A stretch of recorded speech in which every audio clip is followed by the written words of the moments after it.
Ish banore e shtëpisë më të famshëm në Kosovë, Gjeneta Fetau ka reaguar djeshtërisht pas publikimit të bisedave me Drilonin për të sqaruar arsyet pse i ka ndarë ato video me ndjekësit, pasi ky i fundit ka vendosur të ndjekë rrugët ligjore.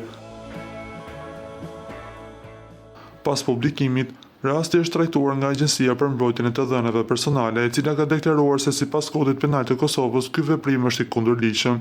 Dhe këtij vendimi duket t'ju ketë gëzuar fort Driloni, i cili nuk ka hezituar të publikojë një kunj dedikuar Gjenetës. U zhduk postimi bashkë me gjithë guximin. Shkroi ai karshin një fotografie ku shihet me një dorë figure me gishtin e mesit të ngritur. Dhe këtë reagim nuk e ka pritur Gjeneta mirë, ajo menjëherë i është kundër përgjigjur. Në guximin e quaj kur dikush përballet me të vërtetën, pa avokat, pa letra, pa panik, ti u futën në lojën e fshehjeve, një gisht plastik si trofe krenarie, mira aero për të mbuluar realitetin dhe një zinxhir shantazhesh e kërcënimesh që të garantoj do të dalin në dritë. Gjykata do ta tregojë se kush ka guximin e kush ka frikë.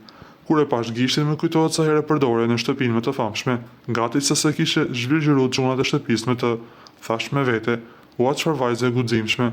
Ups, më fal, që në këtë djalë, shpresoj që gishti i plastikës të ndihmojnë edhe të ditë që po vinë, se këtë herë nuk kam më blerje votash ka drejtësi, shkroi ajo.